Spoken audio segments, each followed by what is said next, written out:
here we go. So as always, I've got some topics to cover and some questions to answer, and I'm going to start right away.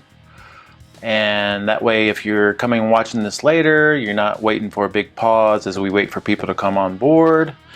And if you have any questions that come up as I'm going through this info, just post it in the comments and I'll spend some time at the end trying to answer what we got. This feels like it's going to be relatively short. We have some good questions, and then I got some clients coming in here relatively soon, so I don't see anything wrong. I don't see anything wrong with making this a shorter one. And I feel like, why did we skip last Friday? Oh, I was out of town last Friday. Yeah, tuned in for. Thanks, brother. Man, you looking good, RJ. Really proud of you, brother. All right, so let's start with, first of all, I just want to acknowledge this masterclass that's finishing up tomorrow. So we have our last meeting tomorrow, and I thought about this. If anyone in this group is not in the masterclass but wants to come and just hear the review, I think that would be really useful for you, and I'd love for you to come because we're going to cover a little bit different from past master classes. The biggest focus of this last meeting is really going to be to review the crucial concepts that we've covered.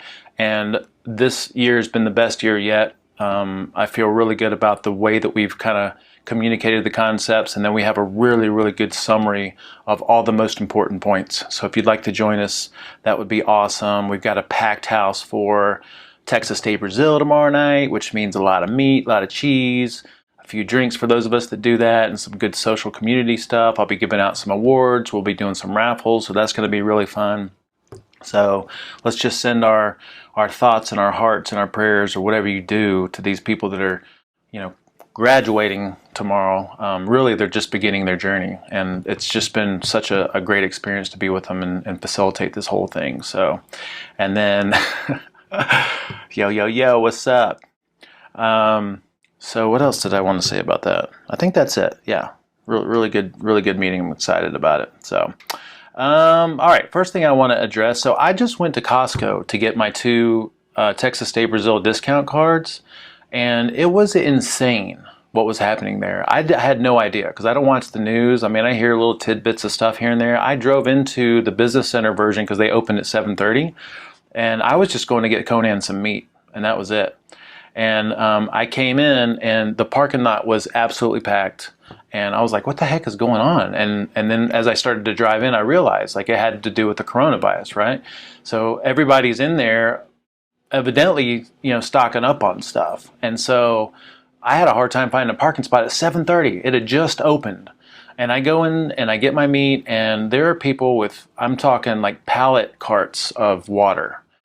And I was just blown away, like I really was. And it just, it had me thinking. I've talked with some medical professionals over the past couple of weeks, and talked with John Lombard this morning, who does a lot of kind of emergency preparedness. I talked to the princes, and we're all on the same page about this. And it's, the best protection against anything is going to be being healthy all year long.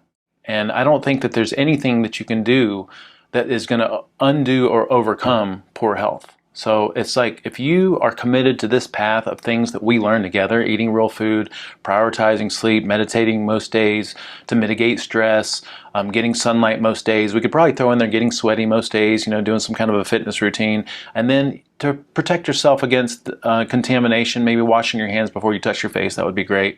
But I don't think there's any amount of supplements or essential oils or face masks that are going to protect you against poor health. All right, so I think it's just a great thing. We can all be really thankful that we know what we need to do to be healthy. We're probably healthier than most people. All right, so let's go on to our first question. And the first question was eating around training. And we've talked about this several times, but it's always good to readdress it. Maybe we'll learn a little bit something new when we do. I think the question was, depending on your training, do you change the timing of your nutrition around workouts, or do you change how much you're eating or what types of foods or stuff like that? So I'd say if we're eating for nutrients and we're eating for nutrient density and we're incorporating superfoods, that's what we need to do for a lifetime. And that is going to facilitate an amazing body. And if you're doing that, you're giving your body everything that you need to build this body, because the way that we communicate our methodology is that we're eating to build this body. We're eating to contribute to the structure and form. And that means making animal meats and traditional fats and superfoods like bone stock and bone marrow. Maybe bone marrow is a little bit out there for some of y'all, but like bone stock, some of the supplement recommendations, especially the collagen, the cod liver, the K2. Like if you've got those things in place routinely, then you're giving your body everything that you need to heal and recover itself. It's kind of the same thing that we just mentioned with the virus protection. You know, you would just want to make sure that you're doing the right things most of the time, so that when you do go through these intense training periods, your body's resilient and it's able to rebuild itself because of what you've been doing all around that workout. I don't think that there's any like strategy that you need to have before going in. I think most of us are going to benefit from training on an empty stomach and training fasted, because that's going to help the body prioritize how to create energy. If you've got multiple workouts in a day, that might be when you want to consider eating something in between to help maybe replenish glycogen stores. Back when I used to do some competitions here locally, I've had several competitions where I didn't really do a whole lot in between the workouts. And then I have some where I bring some bone stock and maybe have some kombucha or something like that. But to answer the question, there's nothing that you need to do depending on the workout. Pre-workout, I would go in fasted for every workout. Post-workout, I would just continue to eat nutrient-dense foods, and I would also follow your appetite. So what happens is you don't notice it, but your training usually dictates your appetite. So if you're training really hard and doing a lot and going really intense, you tend to eat a little bit different, maybe a little bit more, but it's not something that you're consciously thinking about. So that's why we have this recommendation when you eat real food, that you just allow yourself to eat as much of the good stuff as you want, because those things are auto-satiating and auto-appetite regulating. And if you need more than what you're doing, your body's going to tell you, because you're just going to still feel hungry from it, okay? So I think that fasting post-workout is really powerful. I mentioned it many times. Colby and I, when we first started this whole thing up here, we did a bunch of experiments to kind of counter conventional wisdom and see if there's any truth to some of these conventional wisdom views. One of those being like you have to eat post-workout. And we did this experiment, and it was early on, where we fasted for post-workout for 30 days just to see how we look, felt, and perform, and how our performance and body composition was. And we felt like we did better. We felt like our performance got better and our body composition got better by training really hard in the morning, fasting post-workout, and then eating in the evening. And now, I mean, that's pretty much our default, you know, most days. So again, to answer the question, just eat real food all the time according to our guidelines. Focus on nutrient-dense foods. Focus on superfoods, expanding your, nutrient horizon by experimenting with different things and organ meats. And then let your appetite kind of be dictated by your intuition and how you feel. All right? Hope that answers your question. I think that was RJ that had asked about that. All right, and then I think Lee had asked about mushrooms. I don't do a lot of them, but I actually did this little presentation on them years ago, because we had a representative from Herbally Grounded come up and talk to us, and then we had someone that had worked at Herbally Grounded that went off and did her own thing, and we had put together these powders. We tried to have some pre-workout energy boost powders, some post-workout stuff, some mental clarity stuff, and we had this whole discussion around mushrooms. So mushrooms are really interesting because biologically they are in what is known as the super kingdom of animals, and I forget how to say this word that the super kingdom is called, but I think we share more in common with fungus and mushrooms than they do plants, because plants are excluded from that animal kingdom. And that's really fascinating, right? So it seems like maybe about 600, I think it was like 500 or 600 million years ago, we shared some common traits with them and then split off. And so mushrooms can actually break down petroleum and plastic. That's how powerful and unique they are. And really what mushrooms are is they're the fruit of this, mycelium network that goes down into the ground and decomposes and things. And so it's these really, really fine strains that go out. It's almost like a neural network. And the mushroom is the fruit of that. And so when we eat that, we're eating the fruit of this mycelium. And they have really unique nutrients, and most of those nutrients are not in any nutrition data resource. They're not in Chronometer or nutritiondata.com. And some of them have some potential benefits. So to answer the question, where do mushrooms fit into the SHT way of doing things? I think they're great. They're low carb or no carb, so they're not going to impact metabolic flexibility or fat burning in a negative way, and they're great to throw into the mix. What I did read is that to get the most benefits out of the nutrients in mushrooms, you probably want to cook them a little bit, because they have really fibrous walls, and I forget what the name of it is. It's something similar to what insects have in their bodies, in their exoskeleton. So you definitely want to cook it a little bit to get the most nutritional value out of it. Obviously, like probably cutting it up and cooking it in some butter and throwing in some soy sauce or Worcestershire sauce. Gluten-free tamari sauce, by the way, would be great, you know. But yeah, throw them in, mix them in here and there. I use them in my Torino no joke beef stew. So I thought that was a great question, Lee. Thank you so much. All right, and then going on to the next one, what do we have here? Dried food. So Mindy Duplex had asked. By the way, Ryan representing here, Topo Chico.